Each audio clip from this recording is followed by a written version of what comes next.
Assalamualaikum warahmatullahi wabarakatuh.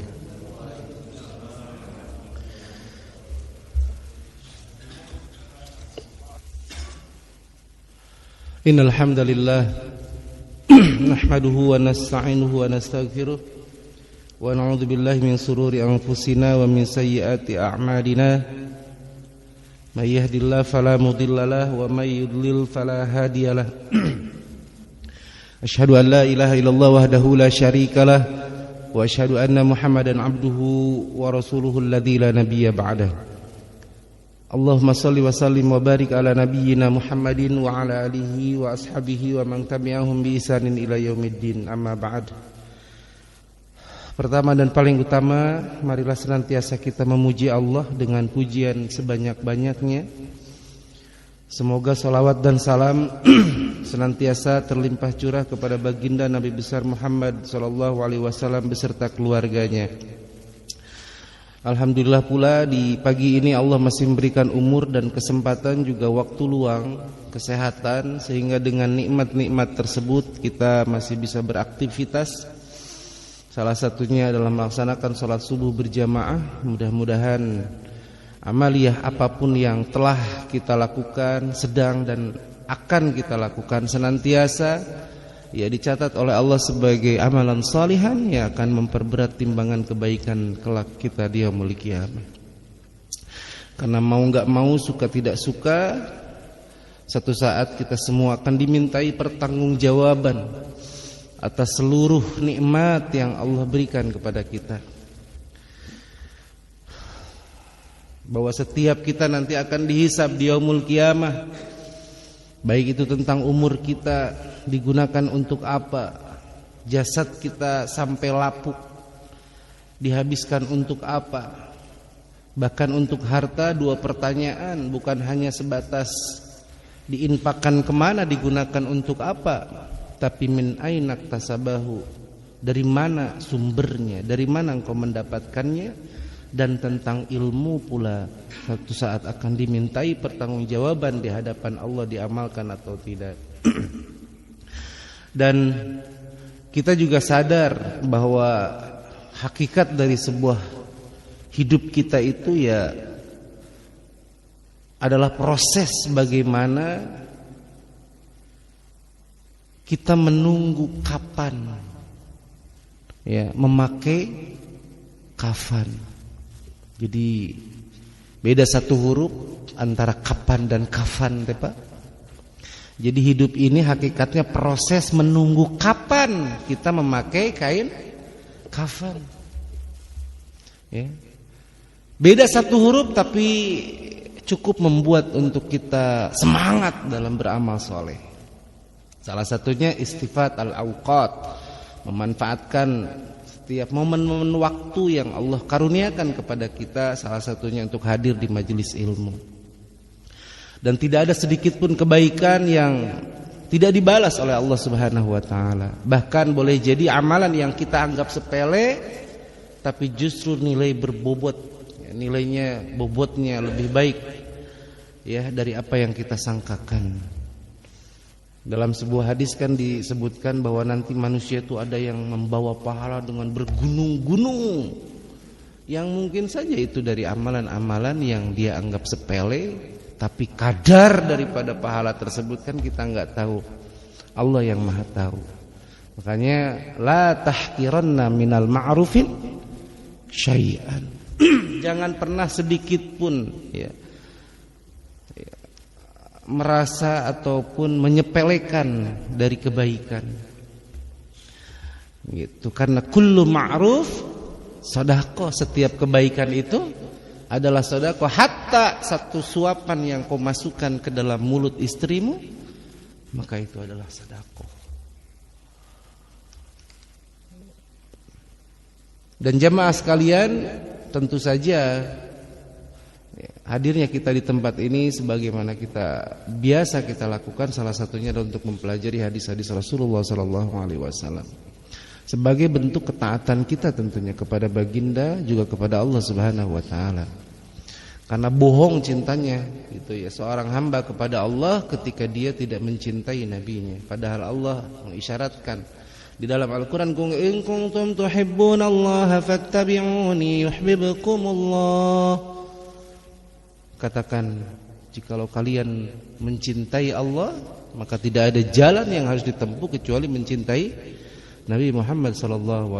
Dan siapapun yang menjadikan pola hidupnya menyandarkan kepada Al-Quran dan hadis Rasulullah SAW, maka disebutkan di Quran surat keempat, surat An-Nisa ayat ke-69, "Wa may yuti'illaha wa rasula fa ulaika ma'al ladzina an'amahu Allahu 'alaihim فأولئك من الذين أنعم الله عليهم من النبيين والصديقين والشهداء والصالحين." Maka barang siapa yang mentaati Allah dan Rasulnya, mengikutkan pola hidupnya sesuai dengan aturan Allah dan Rasulnya, mulai dari bangun tidur sampai tidur lagi pengen sesuai dengan apa yang dilakukan oleh Rasulullah SAW. Kayak jamaah di sini kan, kalau bangun tidur langsung dia Allahumma barik lana alhamdulillahilladzi at'amana wa saqana. Salah ya. Saya cuma ngetes aja, takutnya masih di kasur gitu pikirannya ya. Jadi alhamdulillahilladzi ahyana ba'dama amatana wa ilaihin nusyur. Ya, bangun tidur langsung tidak ada kata-kata kecuali pujian, dan itu menyandarkan kepada apa? Kepada hadis Rasulullah SAW. Ya. Ya Allah, segala puji bagimu yang telah menghidupkanku setelah wafatku. Jadi hakikatnya tidur merupakan latihan kita mati, Pak. Banyak kasus orang habis tidur bablas nggak bangun lagi. Ya. Bahkan salah satu yang jenazah yang saya mandikan kan, biasa saya suka ajak kalau kira-kira nih si istrinya kuat gitu kan, nggak cengeng dan repot pingsan, saya aja ya minimal cuci kakinya, bantuin kasih sabun atau guntingin kuku dan sebagainya. Ceritanya tuh Ustaz, si ayah tuh semalam pulang sholat isya, dia ngobrol sebentar, minum, kemudian aduh ayah mau istirahat dulu ya, masuk ke kamar. Qadarullahnya Masya Allah ya, habis sholat isya. Coba kalau habis gaple gitu kan ya, ceritanya teh kan kurang elok gitu kan ya. Dia langsung gak bangun lagi Ustaz. Masya Allah, alhamdulillah, mudah-mudahan itu ending terbaik ya. Kisah perjalanan hidup yang diakhiri dengan ibadah ya, dan mudah-mudahan itu pertanda husnul khotimah. Saya bilang amin, kata dia gitu ya. Dan mudah-mudahan Allah karuniakan juga kepada kita ya, karena seseorang itu dimatikan di atas kebiasaannya. Apa itu dulu pernah dihafal ya. Dan seseorang itu wafat di atas kebiasaannya. Gitu. Dan mudah-mudahan kapanpun Allah mewafatkan kita, Allah wafatkan di atas kebaikan-kebaikan, kebiasaan-kebiasaan yang baik. Bapak teh karena sudah biasa gitu kan ya, setiap pekan ya datang ke pengajian subuh berat dirasakan luar biasa gitu kan mata teh. Kalau dibandingkan dengan nonton bola mah nggak ada apa-apanya duduk di masjid mah ya. Khutbah Jumat tuh, jangankan pengajian yang kayak gini 1 jam. Khutbah Jumat yang kadang DKM aja udah nulis Ustaz tidak boleh lebih dari 30 menit dari mulai azan sampai salam gitu kan. Berarti khutbah nama paling ukur 10 menit gitu kan. Karena kadang di kita mah pengumuman teh dimasukin pas waktu masuk azan gitu kan ya. Gitu. Bahkan azan 2 kali juga di zaman Nabi sebetulnya ya, termasuk di zaman sahabat. Azan yang pertama itu adalah i'lan, untuk mengiklankan, mengajak di pasar gitu kan ya, mereka azan. Kemudian ya tiada lain untuk mengajak, mengingatkan bahwa sebentar lagi akan datang waktu sholat. Seperti itu. Makanya ya ketika misalkan azan pertama, ketika ada 2 azan gitu kan, azan pertama yang dilakukan itu kemudian sering kita saksikan ada yang melaksanakan sholat. Setelah itu, nah dipertanyakan kalaulah memang itu misalkan diniatkan adalah qobliyah, harusnya mah setelah azan yang kedua, yang aslinya. Karena di zaman sahabat azan 2 kali itu yang pertama itu adalah i'lan. Gitu. Di kita mah kadang gitu, masuk waktunya teh pas waktu azan gitu kan. Tapi mudah-mudahan itu menjadi pengingat bagi orang-orang yang biasa lari. Karena di kita mah kalau belum ngedengar qomat mah kayak biasanya jarang datang. Makanya di Indonesia mah disegerakan tuh waktunya supaya tayang lalai-lalai teh, wah kaget kan tuh pas denger azan teh. Gitu dimasukkan di jam-jam pas waktu masuk Jumat. Seperti itu.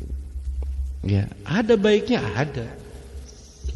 Dan berapa banyak coba kalau di kampung-kampung mah sebelum mendengar khotib Allahumma ighfir lil muslimina wal muslimat wal mu'minina wal mu'minat, itu kan belum pada datang, Pak. Masih pada udud, masih pada ada yang di luar, iya. Gitu. Makanya bersyukur, Pak, kita mah hidup di lingkungan yang Masya Allah. Coba lihat di kampung-kampung mah, Pak.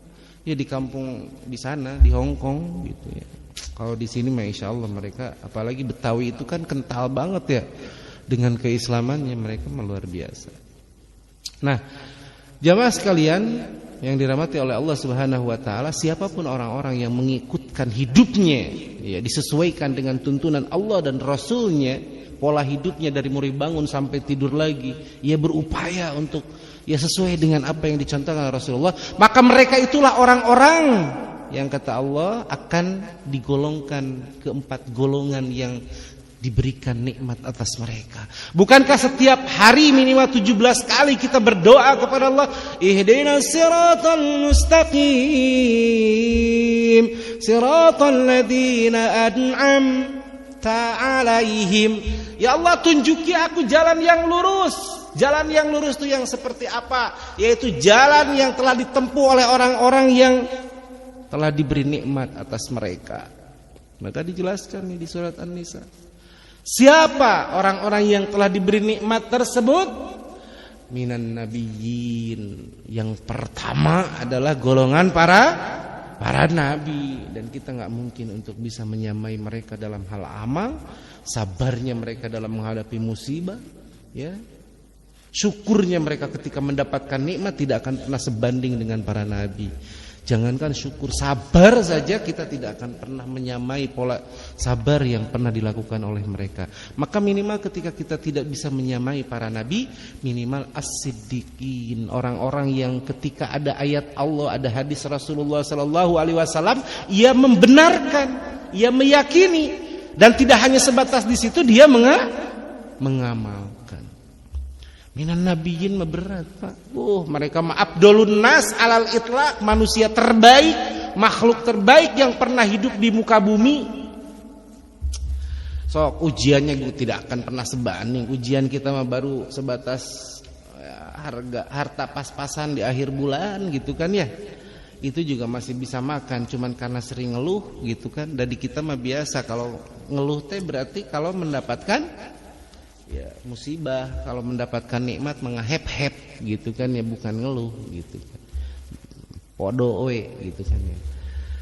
Nah, ujian yang diberikan Allah kepada mereka para nabi gitu kan, ujian yang sangat berat. Tapi sehebat apapun, seberat apapun ujian yang Allah timpakan kepada mereka para nabi, itu selalu mereka lalui dengan kemenangan, kebahagiaan, dan kesuksesan.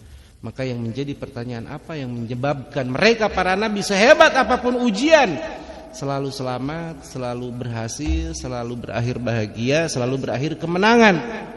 Ya, maka satu yang menjadi jawaban karena dekatnya mereka, hubungan baiknya dengan Allah Subhanahu wa taala. Seperti kita saat ini berupaya untuk terus taqarrub, memanfaatkan sisa umur, sisa waktu yang Allah berikan.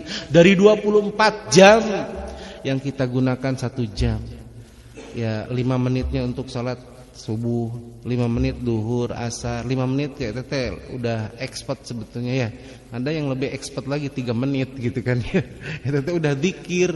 Kenapa? Karena zikirnya bukan subhanallah tapi banaloh. Dulillah, lohbar. Jadi cepet. 33 itu cepat. Banaloh. Bukan subhanallah, alhamdulillah, dulillah, lohbar gitu kayak gitu. Ya. Jadi andai 25 menit dari 55 waktu yang Allah perintahkan kita untuk melaksanakan sholat 5 waktu, dari 24 jam berarti setiap hari kita menggunakan waktunya 25 menit. Sisanya lebih banyak. Maka bingkailah aktivitas apapun yang kita lakukan, suami keluar rumah, niatkan untuk ibadah mencari nafkah. Ya, semua bingkainya lillah, maka insya Allah ya semua akan bernilai pahala di sisi Allah Subhanahu wa taala. Ya, para nabi ujiannya sangat berat. Jangan jauh-jauh lah.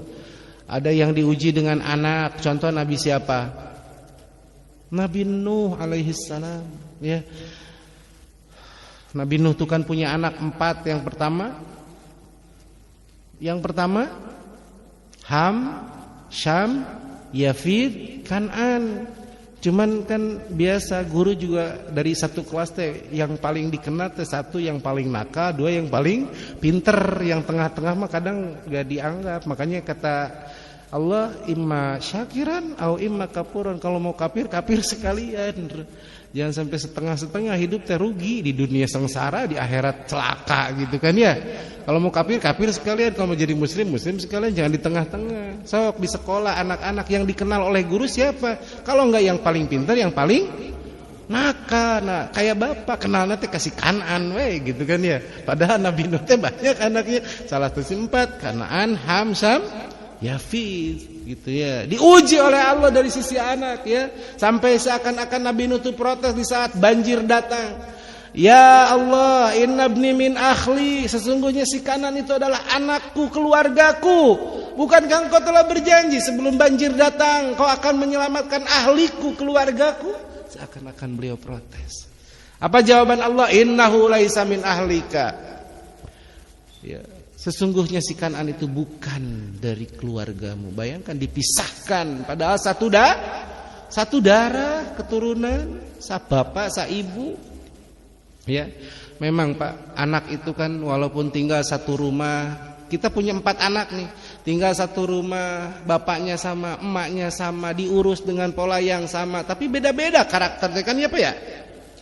Ya, 4 anak menghadapi si A mah gini caranya, menghadapi si B mah gini caranya, menghadapi si C mah gini caranya.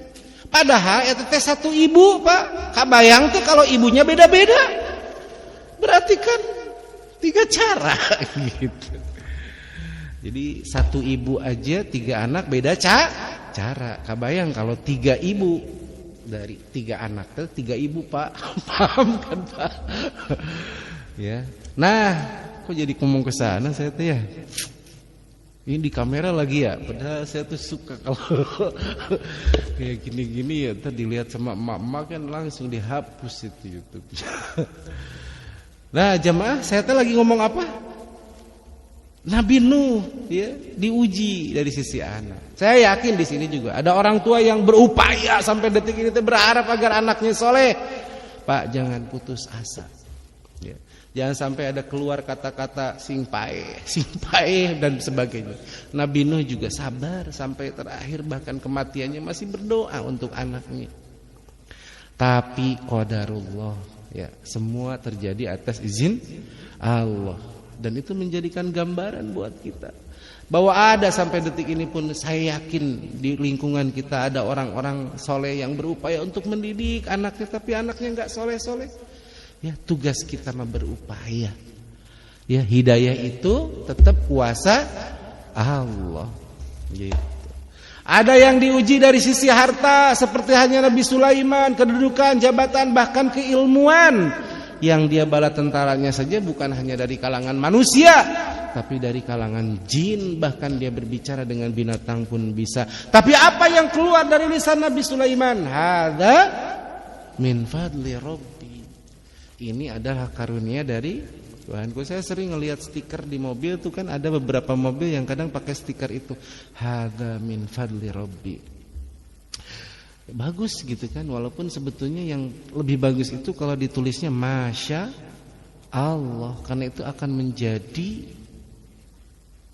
pelindung dari mata yang jahat, yaitu yang disebut dengan ain, ya. Kata Nabi SAW dalam hadis riwayat Muslim, Ibnu Abbas meriwayatkan sebuah hadis, "Law anna sabaqal qadar sabaqathul ain." Seandainya ada di dunia ini sesuatu yang bisa mendahului takdir, maka ainlah yang bisa mendahuluinya. Pandangan mata yang jahat yang dimanfaatkan oleh setan. Mobilnya bagus pisan. Atuh dah hebat saya mah. Beberapa jalan kilometer kemudian jeger, celaka dan sebagainya. Ada. Maka ketika ada yang memuji atau membawa anak-anak di tengah keramaian, sering ya ucapkan masya Allah. Jadi kalau misalkan ada stiker di mobil di belakangnya, pas kita baca, orang baca langsung masya Allah, maka tidak akan jadi ain, insya Allah, sebagai tameng. Enggak juga nggak apa-apa sih, saya emang nggak maksa gitu kan. Cuman andai nanti satu saat mau nyetikerin mobil, ya pakai itu. Ada yang diuji dari sisi musibah yang berkelanjutan, sakit yang berkepanjangan. Siapa? Nabi Ayub alaihissalam. Sering diulang-ulang oleh para ulama, para ustadz, para khatib. Tiada lain untuk mengajarkan kita untuk tetap tabah dan sabar, bahwa di balik semua ujian yang kamu terima, ada ujian-ujian yang pernah ditimpakan oleh Allah kepada manusia terbaik, dan itu lebih dahsyat dibandingkan ujian yang kita terima. Bayangkan, Nabi Ayub diuji dengan penyakit yang tidak kunjung sembuh, bahkan lingkungannya mengusir Nabi Ayub. Nabi Ayub yang tadinya kaya raya dengan ladang gandum yang subur dan sebagainya, karena sakit aset sedikit demi sedikit dijual. Karena sakit kadang bisa memiskinkan. Maka ingat Pak, kesehatan itu adalah yang termahal nikmat yang Allah berikan kepada kita. Ya. Waktu luang juga tidak dikatakan seseorang memiliki waktu luang kalau kita sakit. Harta juga kadang orang sok mau berapapun saya keluarkan, bahkan rekening kosong, yang penting saya sehat. Ini mah ada orang dikasih sehat terus tapi ngeluh gitu kan. Padahal ada orang yang kaya justru pingin sehat gitu. Nabi Ayub diusir dari lingkungannya karena khawatir menular. Di tengah pengasingan istrinya meninggalkan Nabi Ayub, Pak. Berarti berat pisan ujian yang diterima Nabi Ayub. Udah gitu zaman Nabi Ayub makan belum ada KIS, Pak. Belum ada kartu Indonesia Sehat. Belum ada BPJS. Berarti berat pisan yang dialami oleh Nabi Ayub, tapi beliau tidak pernah mengeluh. Sesekali dia menengadah mengatakan, Rabb, anni masaniyad-dur wa anta arhamur rahimin. Rabb, aku sedang ditimpa kemadaratan. Beliau tidak mengatakan sembuhkan aku ya Allah, sembuhkan sakit ini ya Allah. Enggak. Dia cuma mengatakan, Rabb, anni masaniyad-dur wa anta arhamur rahimin. Aku sedang ditimpa kemadaratan ya Allah.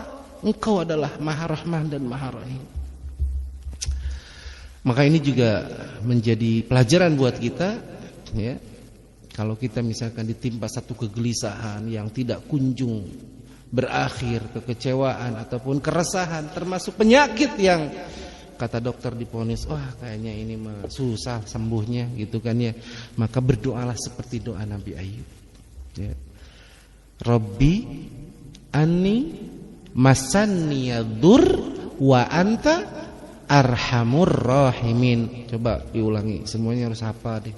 Rabbi anni masanniyadur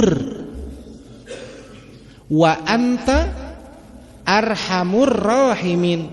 Wa anta arhamur rahiminnya hafal, Rabbi anninya lupa gitu ya. Enggak apa-apa, berusaha.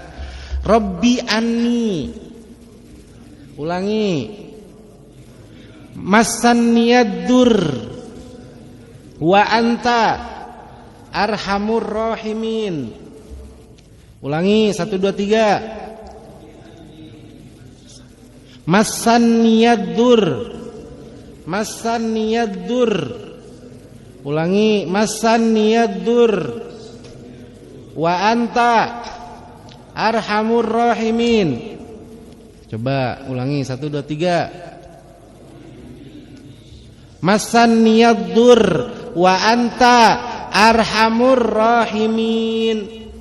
Makanya Pak, saya pernah kemarin tuh kan, bulan kemarin tuh sakit gigi yang luar biasa sakitnya, dahsyat pokoknya Pak. Sampai ke dokter, kata dokter ini memang giginya masih utuh Pak, tapi dalamnya itu udah rusak. Dan sakitnya tuh yang sakit luar biasa gitu kan. Asmetnya udah habis berapa itu asam penamat. Biasanya saya yang berapa mili aja udah tokcer gitu kan. Udah gitu kan sakit gigi mah Pak, sakitnya yang luar biasa tapi jarang ada yang nengok Pak. Ya, jadi dianggapnya tuh sakit gigi mah biasa gitu. Padahal sakitnya ampun-ampunan Pak. Kalau Bapak misalkan sakit lambung atau sakit batuk, pilek dan sebagainya itu walaupun ya biasa tapi ada. Kalau 3 hari aja Bapak nggak kelihatan di masjid pasti ada yang nengok. Harusnya gitu ya. Bapak Ustadz di DKM teh bener-bener mana nih orang yang rajin ke masjid, sehingga ketika nggak ke masjid teh ketahuan pasti dia masa sakit. Dan itu yang dilakukan oleh para sahabat. Sekalinya tidak subuhan ke masjid teh dikarenakan mati Pak. Kasus siapa? Sya'ban. Pernah saya ceritakan? Sya'ban Pak. Jadi setiap kali waktu sholatnya beliau selalu hadir. Makanya pas ketika satu subuh Rasulullah melihat dia nggak hadir, ditanyakan. Tuh itu bagi orang yang rajin ke masjid, sekalinya nggak ke masjidnya kelihatan, ditanyakan. Tumben dia nggak ke masjid. Nah kalau jarang ke masjid, yang ditanyakan pertanyaan ditanyain, tapi beda. Tumben lu ke masjid, gitu ya kalau jarang. Jadi kalau sering ke masjid mah, sekalinya nggak hadir, pertanyaannya teh, tumben dia nggak ke masjid. Tapi kalau jarang ke masjid, sekalinya dia hadir, sama ditanyain, tapi pertanyaannya, tumben lu ke masjid, gitu ya. Jadi ketika tidak hadir di antara jamaatnya ditanyakan, kemana ini Ustadz Hanan, kemana ini Ustadz Eko, tumben gitu kan. Oh berarti meninggal dunia gitu kan. Karena dia mah mengikuti sahabat katanya, kalau nggak ada teh pasti meninggal dunia. Jadi kalau nggak ada teh pasti mati gitu kan. Enggak lah ya. Jadi saking hebatnya, saking dahsyatnya itu para sahabat. Nah Nabi Ayub Pak ya, di tengah perjalanan ditinggalkan oleh istrinya, cuma mengatakan Rabbi anni masanil. Termasuk saya saking sakitnya, mungkin ada dosa-dosa yang tidak terkejar oleh istighfar, oleh sedekah gitu kan. Kadang kita teh manusia yang lupa, nggak sadar melakukan, terlibat perbuatan dosa. Maka doanya tuh bukan ya Allah sembuhkan sakit ini tuh, itu mah udah berkali-kali tapi nggak sembuh-sembuh. Akhirnya apa ngomongnya? Ya Allah, kalaulah sakit ini karena dosa-dosa saya, ampuni saya ya Allah. Alhamdulillah masih tuh sakit, besoknya baru ringan. Padahal udah nyiapin lagi tuh, beli asmet lagi gitu kan, tapi nggak kepake. Alhamdulillah sampai sekarang. Ya Allah, kalau memang sakitku karena dosa-dosaku, ampuni aku ya Allah. Gitu ya. Nanti satu saat gitu Bapak nengok, kan nengok itu ada bab khusus bahkan ya tentang keutamaan menjenguk saudara. Itu salah satu hadis yang spektakulernya itu ya, barang siapa yang di pagi hari menjenguk saudaranya, maka akan Allah utus 70.000 malaikat serayakan memohon ampun kepadanya sampai waktu sore, walaupun dia sudah tidak berada di tempat penjengukan. Dan barang siapa yang menjenguk saudaranya, gitu ya, di hadis Bukhari, menjenguk saudaranya di waktu sore, maka Allah utus 70.000 malaikat ya seraya memohon si malaikat itu ampun untuk orang yang menjenguk saudara. Jadi jangan disepelekan Pak. Luar biasa itu. Apalagi ketika nengok itu, kata Nabi ya, apabila kamu ada yang sakit ataupun kita merasa sakit, simpan tanganmu di tempat yang dirasa sakit. Maka salah satu adab nengok juga tuh Pak, kalau misalkan sakit sakit lambung, taruh di tempat yang sakit teman kita yang kita jenguk sambil baca apa? Allahumma rabban nas adhibil ba'sa ishfi anta syafi la shifaa illa shifaa'uk shifaan la yughadiru saqama. Tuh Pak, itu salah satu adab. Dan kita di antara adab juga ketika menengok itu adalah meminta doa dari orang yang sakit. Bukan hanya kita yang mendoakan, minta juga ke dia. Karena pada hakikatnya orang sakit adalah orang yang sedang mustajab doanya. Itulah kenapa Rasulullah SAW ya, hadis-hadis tentang adab menjenguk itu sangat banyak gitu kan. Bahkan ada seorang ulama yang membuat satu judul khusus tentang fadilah menjenguk saudaranya. Salah satunya hadis-hadisnya itu fadilah-fadilahnya itu luar biasa. Dan itu juga sebagai implementasi taatnya dia kepada Rasulullah SAW. Di antara hak seorang muslim salah satunya adalah wa idza marida fa'udhu, apabila ada yang sakit maka jenguklah dia, sambil katakan kepadanya sebuah pengharapan, sabar ya, sakit teh penggugur dosa, kalau kamu sabar insya Allah dosa-dosa antum ya digugurkan oleh Allah seperti daun yang kering berjatuhan kalau anda sabar dan yakin insya Allah bakal sembuh.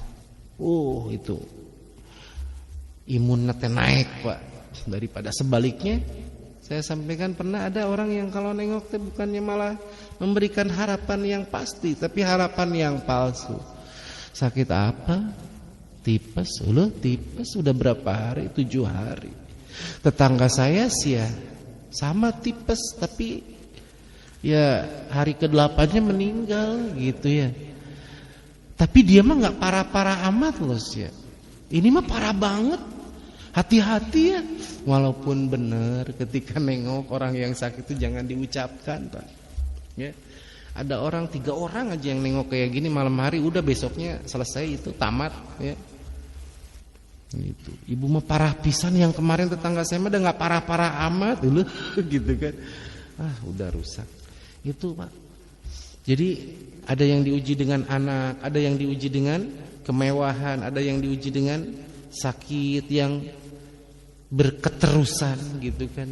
Ada yang diuji dengan kemiskinan, dengan harta yang ya seperti Nabi Muhammad. Walaupun kita tahu Nabi Muhammad SAW ya miskin, itu bukan keadaan, tapi memang bagi beliau mah adalah pilihan. Andai beliau mau jadi kaya bisa gitu kan ya. Bahkan orang-orang kafir Quraisy saja gitu kan. Dulu ketika Rasulullah dakwah di awal-awal itu sampai mereka mengatakan, ya Nabi berhentilah berdakwah mencaci maki Tuhan kami. Kalaulah dakwah yang kamu lakukan adalah untuk supaya kamu menjadi orang yang paling tinggi di kalangan kami, sok kujadikan kamu raja di antara kami. Kalaulah dakwahmu itu karena perempuan, kujadikan kau laki-laki yang memiliki perempuan yang paling cantik di antara kami. Kalaulah dakwahmu karena apalagi harta, aku jadikan orang yang paling terpandang, terkaya di kalangan kami. Tapi apa jawab Nabi? Lau syamsa 'alal yamini wal qamaru 'alal yasari ala an adha hadzal amr la wada'tuha abada. Andai matahari di tangan kananku, bulan di tangan kiriku, lalu aku diperintahkan untuk mundur dari dakwah ini, demi Allah selangkah pun aku tidak akan mundur. Masya Allah, luar biasa. Itu ya. Maka golongan pertama yang sudah jelas-jelas diberi nikmat ya, salah satunya adalah an-nabiyyin. Yang kedua as-siddiqin, orang-orang yang siddiq itu ya ketika ada perintah Allah seperti dalam Al-Qur'an, wa minal laili fasjud lahu wasabbihu lailan tawila. Ketika ada ya, perintah untuk sholat tahajud, sholat malam gitu kan, walaupun itu sunnah, ya membenarkan ayat tersebut, terus dia mengamalkan. Jadi meyakini, membenarkan, mengamalkan. Makanya Abu Bakar disebut as-siddiq, karena di saat logika belum sampai, dia meyakin apa yang disampaikan oleh Nabi. Sok peristiwa Isra Mi'raj, benar gak? Di saat hampir gitu kan, orang tidak meyakini bagaimana perjalanan dalam satu malam bisa ditempuh dari mulai Mekah sampai ke Masjidil Aqsa, dari Masjidil Aqsa ke langit yang tertinggi, ila sidratil muntaha, balik lagi kemudian ke tempat Rasulullah ada. Logika belum sampai, tapi Abu Bakar, aku yakin dengan keimanannya. Makanya disebut Abu Bakar Siddiq. Jadi bukan hanya sebatas membenarkan, meyakini, tapi dia langsung mengamalkan. Maka Bapak juga insya Allah ketika berupaya membaca hadis gitu kan, seperti hadis la yu'minu ahadukum hatta yuhibba li akhihi ma yuhibbu li nafsihi, tidak beriman salah seorang di antara kalian sampai dia mencintai saudaranya seperti mencintai dirinya, menginginkan kebaikan kepada saudaranya seperti dia menginginkan kebaikan untuk dirinya, merasakan sakit ketika sebagian kaum muslimin sedang dibantai, digenosida dan sebagainya. Bukankah kita itu kal jasadil wahid, bagaikan satu tubuh yang ketika satu anggota tubuh merasakan sakit, seluruh badan merasakan penderitaan. Seharusnya begitu sikap seorang muslim. Kal bunyan, seperti satu bangunan. Ya, ini memberikan pertolongan tidak bisa mencela gitu, naudzubillah. Walaupun kita juga hati-hati, itu akan mengurangi keikhlasan kita dalam membela saudara-saudara kita yang ada di Palestina. Yang jelas ya, untuk bisa membela orang-orang Palestina itu nggak perlu kita harus menjelaskan dengan dalil. Cukup kita jadi manusia saja sudah itu jelas dan sesuai dengan undang-undang negara kita, bahwasanya penjajahan di atas dunia harus dihapuskan karena tidak sesuai dengan pri kemanusiaan dan pri keadilan. Jelas gitu kan, kaum muslimin sedang dibantai, masih ada orang-orang yang mencela. Nauzubillah. Kita juga sama yang membela saudara-saudara kita jangan sampai terpancing gitu kan, dengan menyebutkan kekurangan orang-orang yang mungkin saat ini secara zahir tidak membantu, tapi mungkin bisa jadi diam-diam di luar pengetahuan kita, mereka negeri-negeri kaum muslimin itu membantu. Mulai ini tuh lihat Arab Saudi, tuh lihat Libanon, tuh lihat yang lainnya. Udah, kita tuh diperintah oleh Allah untuk pastabiqul khairat, berlomba-lomba dalam kebaikan. Ada peluang, jadikan itu peluang untuk kebaikan, bukan untuk menilai orang lain. Ya, kita tuh diperintah untuk berlomba-lomba, ada kesempatan ambil kebaikan. Mau dengan medsos, mau dengan WA, status, mohon maaf saya mas status saat ini selalu saya kirimkan supaya apa? Dunia tahu, minimal orang-orang yang skepsis masa bodoh dengan saat ini yang terjadi tahu nih bagaimana perihnya kaum muslimin menghadapi kebiadaban setanyahu CS gitu ya. Israel, Isra itu artinya kan perjalanan, hell itu artinya neraka gitu kan. Soalnya kalau nggak digitu dibanet Pak, saya aja diperingatin berapa kali tuh akun tuh ya. Saya jadikan video tuh akun-akun yang saya posting dihapus lagi. Sekarang mohon maaf, nulis free Palestina aja langsung komentar kita dihapus. Jadi kalau menulis free, bebaskan Palestina itu P-nya biasa, A-nya pakai 4, L, kemudian E-nya pakai 3. Gitu. Kalau langsung Palestina dihapus, Pak. Kejam gitu kan. Tapi enggak berhenti sampai di situ. Bahkan sekarang ada ya Brigade Hasan bin Sabit. Itu yang disebut dengan Brigade Julid. Dan berapa banyak itu tentara-tentara IDF yang diserang oleh tim Hasan bin Sabit ini, baik dari Indonesia ataupun Malaysia, yang mereka stres Pak, karena dijulidin terus, diserang terus akunnya Pak. Demi Allah itu bisa jadi peluang amal soleh ya. Mereka memang banyak yang terbunuh syahid, tapi demi Allah saya sendiri menyaksikan berapa banyak yang menjadi mu'alaf di negara-negara barat yang walaupun pemimpinnya menyatakan dukungan kepada Israel, tapi rakyatnya tidak setuju. Kenapa? Nih ada hati nurani Pak ya, anak kecil gitu kan, ibu-ibu, perempuan, kita menyaksikan loh saudara kita, saudara kaum muslimin gitu ya, yang kata Nabi demi Allah tidak beriman ya, seorang yang tidak mencintai saudaranya, menginginkan saudaranya kebaikan seperti kita juga pengen tidur nyenyak. Maka orang yang beriman ya, dia menginginkan saudaranya juga tidur nyenyak, gitu bahasanya Bang. Ketika melihat saudaranya tidak bisa tidur, gelisah, galau dan sebagainya, dia berdoa. Karena dia juga hakikatnya sama, dia juga enggak ingin hidup di atas kegalauan, hidup di atas kepedihan dan kesengsaraan. Gitu ya.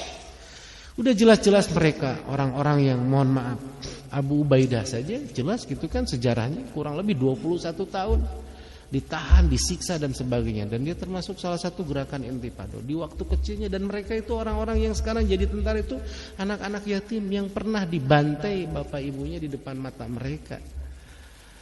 Maka wajar ketika dia membalas, bukan membalas ya, walaupun ya konsekuensinya orang-orang yang menyerang untuk mengambil kembali haknya, ya mereka dicap sebagai teroris. Ya tak ubahnya dulu pahlawan kita. Ya, ketika mereka menyerang penjajah, maka yang diangkat isunya adalah teroris menyerang Belanda, gitu kan. Penjajahan di atas dunia harus dihapuskan karena jelas-jelas mereka itu zalim. Udzina lil ladzina yuqatilun, ya, bi annahum zulimu, diizinkan ya atas kalian untuk berperang, mengangkat senjata disebabkan kezaliman yang mereka lakukan. Zalim, Pak. Jangan dipikirkan hanya 7 Oktobernya. Lihat berapa tahun rakyat Palestina harus, mohon maaf, rakyat Gaza aja disekat. Seakan-akan dihindarkan dari Masjidil Aqsa yang diberkahi. Gitu. Maka ketika mereka melawan dicap teroris, ada ikut-ikutan, gitu kan.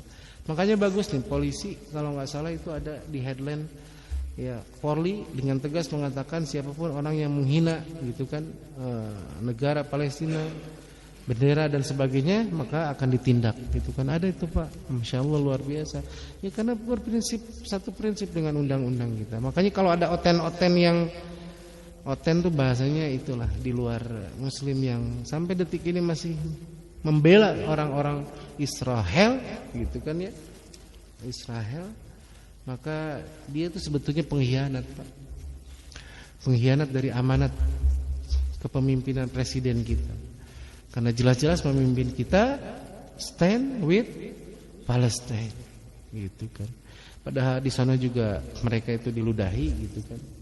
Bahkan orang-orang sono mereka masih memegang erat ya warisan yang diwariskan oleh Umar bin Khattab, gitu kan. Orang-orang Kristennya aja hidup berdampingan dan dibom juga, Pak, oleh orang-orang Yahudi. Di kita ada aja, gitu kan, yang justru malah ngebela. Tapi sekarang mah udah dihajar terus sama pasukan julid tuh, luar biasa. Nggak ada kayak itu sekarang, Pak.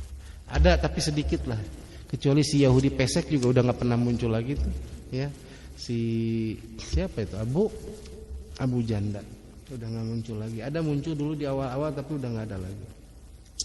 Nah, Pak, as-siddiqin, orang-orang yang minimal Bapak teh kalau baca ayat, baca hadis, terus Bapak teh diyakini ini sebuah kebenaran, kemudian diamalkan, maka insya Allah Bapak teh sudah termasuk kategori as-siddiq, gitu ya.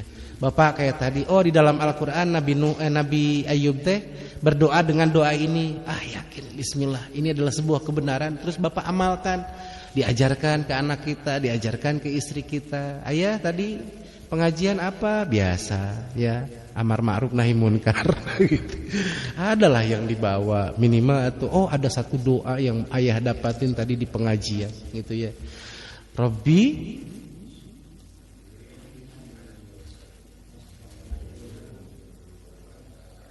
wa anta, ya kalau Ustaz bisa, ini mah banyak yang lip sync, Pak. Lip sync itu ya. Tapi nanti harus hafal. Rabbi anni masani, atau nanti di Google lah dicari masing-masing ada handphone tuh, manfaatkan biar jadi saksi di akhirat. Doa Nabi Ayub langsung keluar tuh. Baca 5 kali aja insya Allah. Kalau seusia Bapak diulang lagi 10 kali. Kalau saya biasa 5 kali udah satu baris set hafal insya Allah. Gitu. Kalau Bapak mah minimal 10 kali. Tapi insya Allah sering Bapak. Makanya saya selalu kalau setiap pengajian tuh, walaupun mohon maaf hafal nih sekarang, ditanyain lagi teh bengong lagi, seakan-akan kayaknya baru deh gitu kan ya. Alasannya kayaknya baru deh Ustaz gitu. Padahal ada teh yang hafalan yang sebelumnya mungkin hanya sebatas mengingatkan, gitu kan. Nah, yang ketiga asyuhada. Golongan orang-orang yang diberikan nikmat atas mereka itu adalah asyuhada, yaitu orang-orang yang selama hidupnya, ketika dia wafat, ya, selama hidupnya ia dedikasikan untuk beribadah kepada Allah Subhanahu wa taala. Jadi suami bingkainya lillah, karena Allah. Keluar dari rumah mencari nafkah, bingkainya karena Allah. Menghadapi istri, menghadapi anak, ia yakin ini masih sebatas titipan Allah. Dan cinta pun yang ditanamkan di dalam hatinya kepada istri dan anaknya adalah cinta karena semata-mata cinta karena Allah. Bukti cinta dia karena Allah, dia nggak ingin, dia nggak ridho melihat istrinya keluar nggak pakai jilbab. Tak itu cinta karena Allah, Pak. ngelihat anak gak sholat gitu kan, padahal usianya udah lebih dari 10 tahun. Kayak yang kata Nabi, apabila anak muru auladakum bisolat fisabi, perintahkan anak-anakmu untuk sholat pada usia 7 tahun, ya. Kemudian pukullah mereka di saat mereka usia 10 tahun. Pak, kalau cintanya karena Allah ke anak, ya gak akan membiarkan anak kita gak sholat. Dia akan laksanakan apa yang diperintahkan oleh Nabi. Dicepret, Pak, bitisna minimal. Ya, kenapa Nabi? Ya, cepretnya itu dengan siwak gitu kan, ke betis. Ternyata dilakukan penelitian oleh para ahli, salah satunya di betis tersebut ada satu syaraf yang itu nyatu ke daya ingat, gitu ya.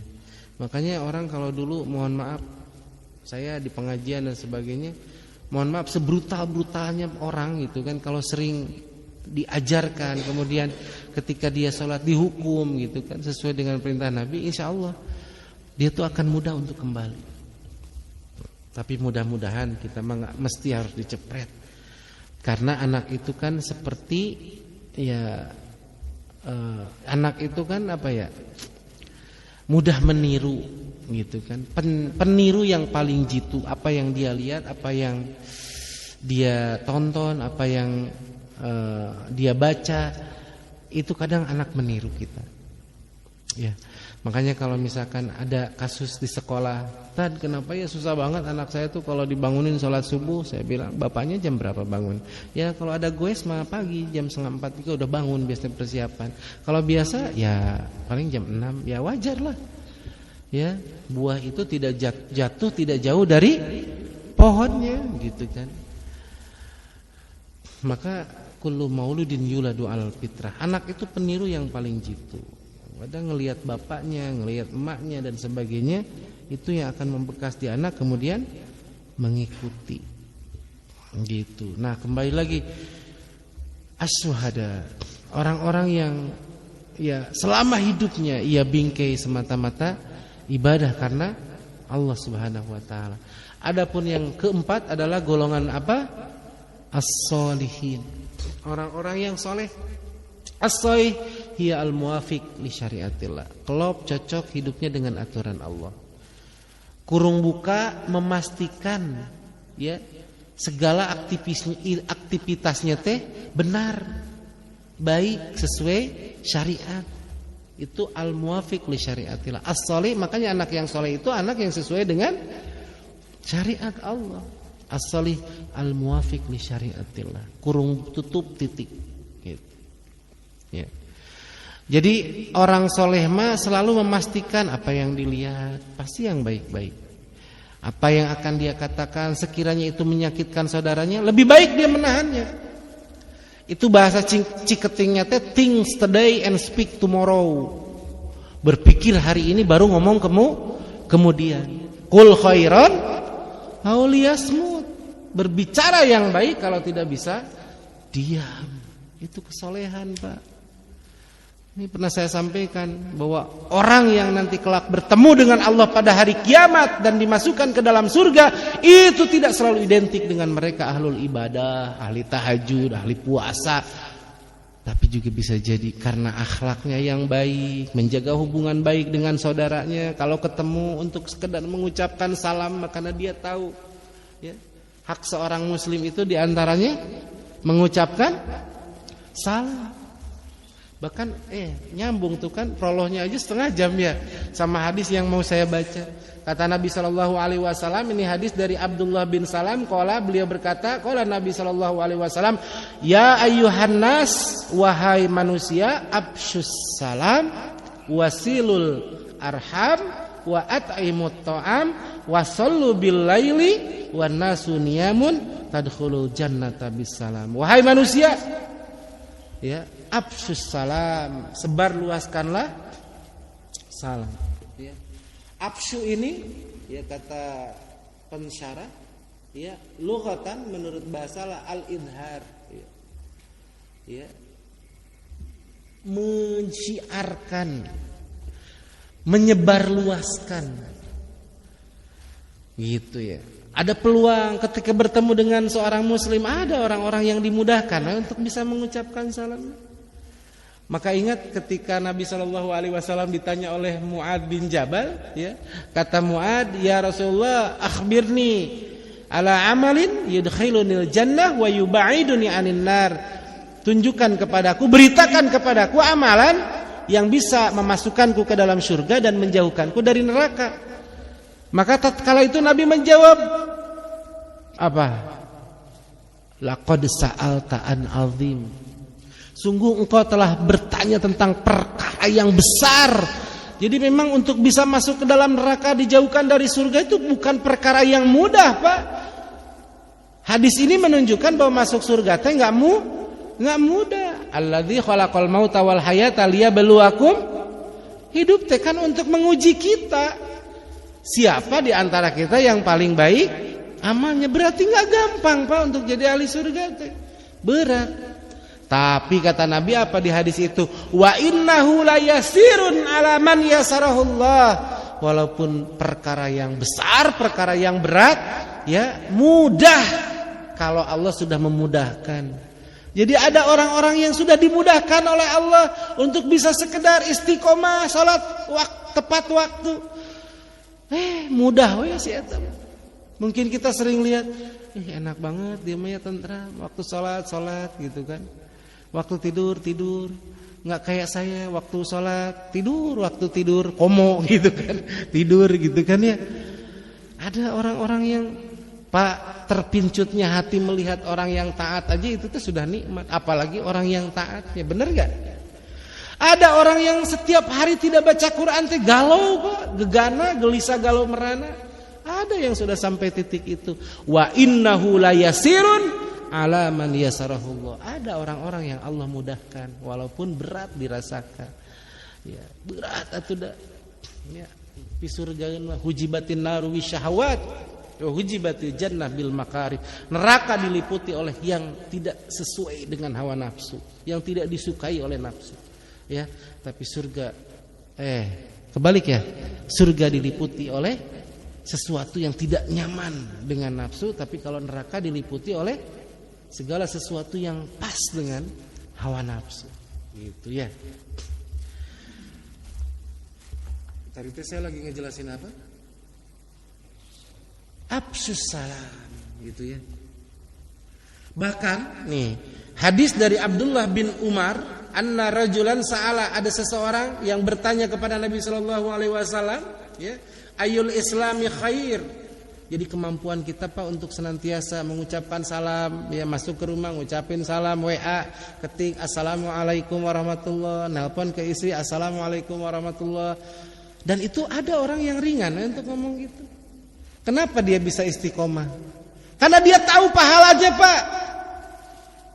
Bayangin, pernah satu ketika Rasulullah duduk di satu majlis, ada orang datang, yang pertama dia cuma mengucapkan assalamualaikum, kata Nabi apa?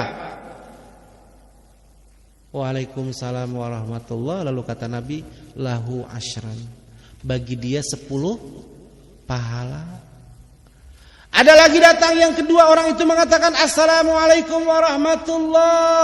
Kata Nabi, lahu isyrun, bagi dia 20 pahala. Ada lagi yang terakhir lebih komplit, mengatakan assalamualaikum warahmatullahi wabarakatuh. Ini suara apa Pak? Baru jam 5 itu di situ. Di Prudensial.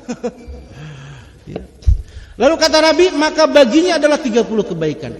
Kenapa para sahabat berlomba-lomba termasuk Abdullah bin Umar ketika kata Nabi, ya, ketika Nabi mengatakan betapa besarnya pahala orang yang mengatakan assalamualaikum warahmatullahi wabarakatuh. Abdullah bin Umar hampir setiap hari selepas salat duha pergi ngajak temannya ke pasar, sampai temannya tuh bosan. Ternyata yang dilakukan Abdullah bin Umar apa? Cuma nyalamin orang di pasar. Assalamualaikum, assalamualaikum, assalamualaikum, assalamualaikum. Besoknya pas diajak lagi temannya, enggak, udah kamu aja, kirain mau dijajanin gitu kan. Ternyata cuma mau ngucapin salam. Kenapa? Kan pahala aja luar biasa. Assalamualaikum warahmatullahi wabarakatuh. Kata Nabi 30 kebaikan. Assalamualaikum. Semoga keselamatan yang kata para ulama, keselamatan dunia dan akhirat Pak. Jadi kalau kita setiap hari assalamualaikum neng, assalamualaikum neng, masya Allah 4 kali saja, kali 30 Pak. Itu kadarnya kita nggak tahu sebetulnya di balik itu berapa. 30 itu hanya hitungan saja. Yang bisa jadi itu yang menyebabkan kita masuk ke dalam surga dengan bergunung-gunung pahala. Gitu ya. Makanya kenapa ada orang istiqomah? Karena dia tahu padilahnya, dia tahu ilmunya. Ya. Ketika Nabi ditanya ayyul islami khair, ya, dalam Islam itu amalan apa? Islam yang seperti apa yang paling baik?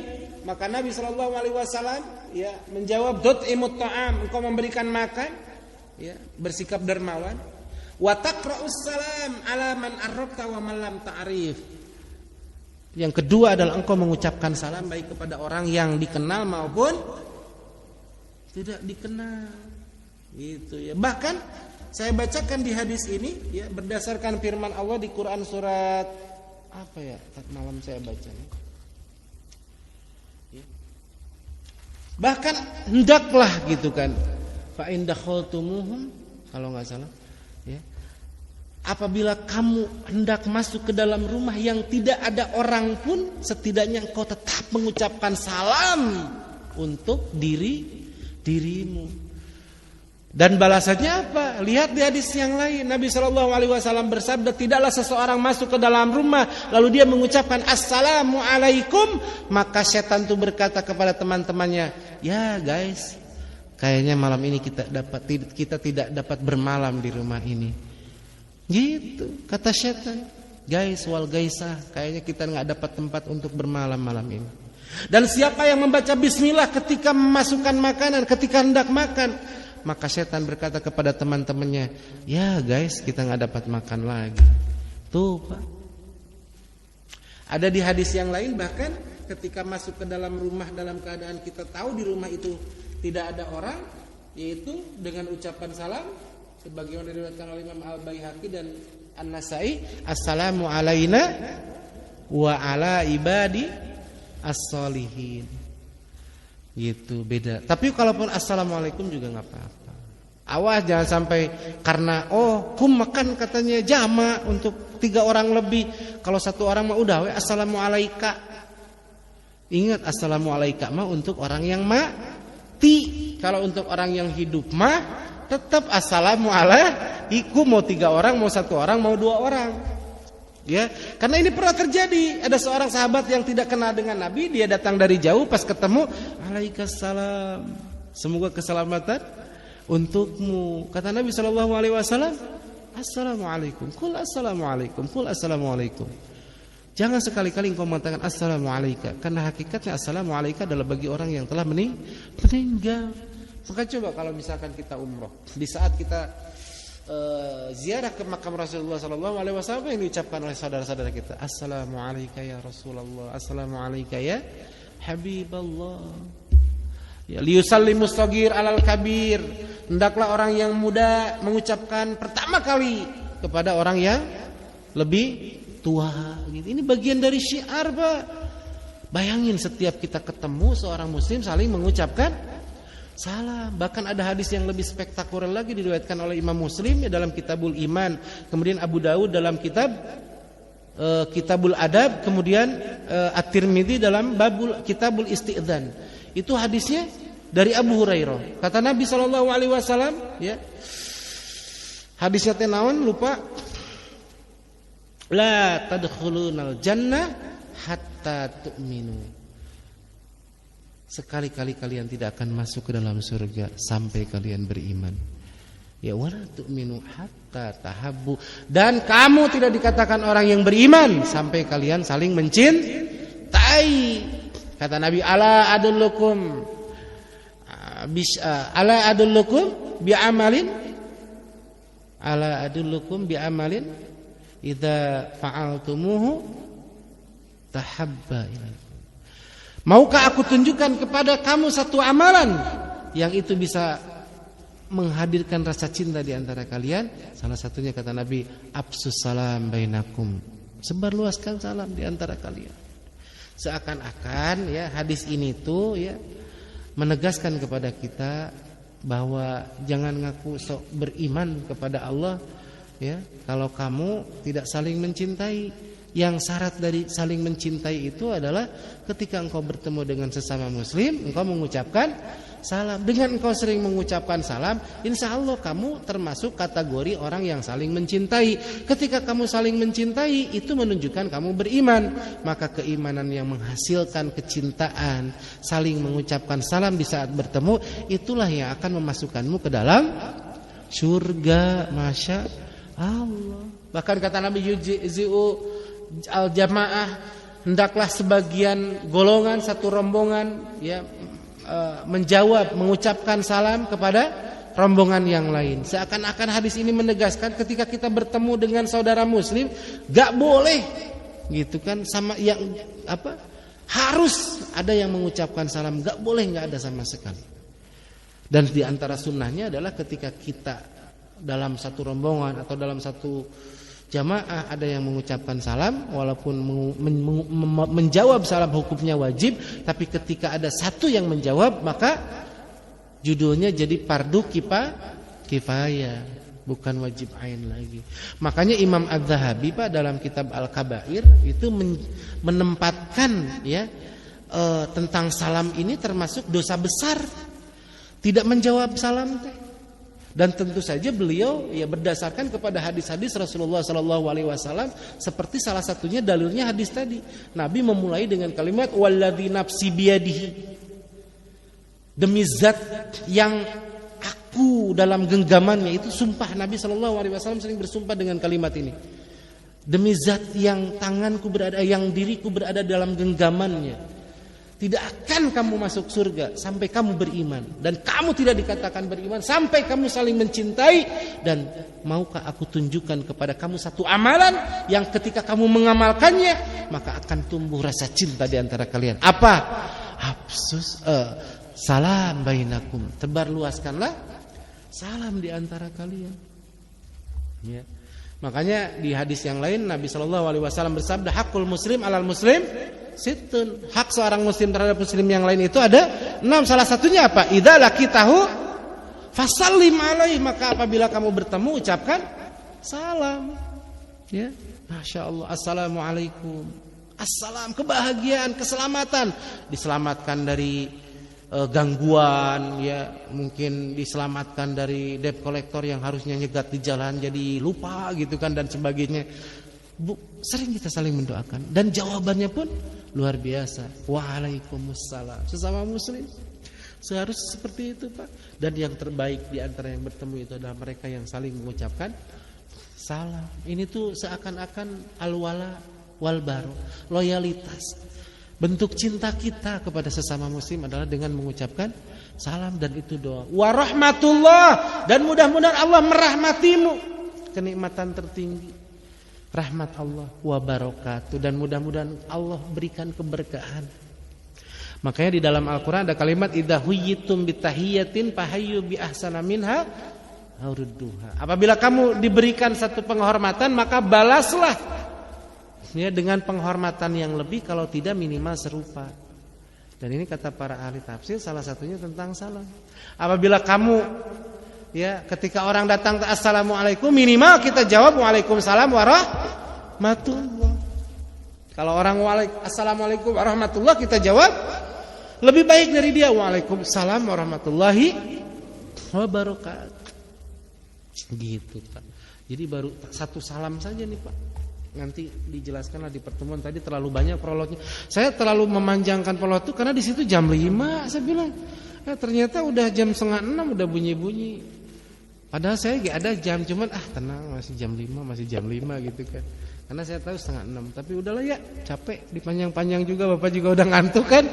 Nanti insya Allah dilanjutkan dah di sebulan lagi yang akan datang. Jadi absus salam, watut imut ta'am, wasilul arhad, wasallu bil laili wan nasu niyamun. Baru satu ya, yang tiganya belum. Mudah-mudahan ada hikmah, ada ilmu, sekaligus diyakini kebenarannya bahwa ini dari Rasulullah SAW, sekaligus mudah-mudahan Allah memberikan kekuatan kita untuk mengamalkannya.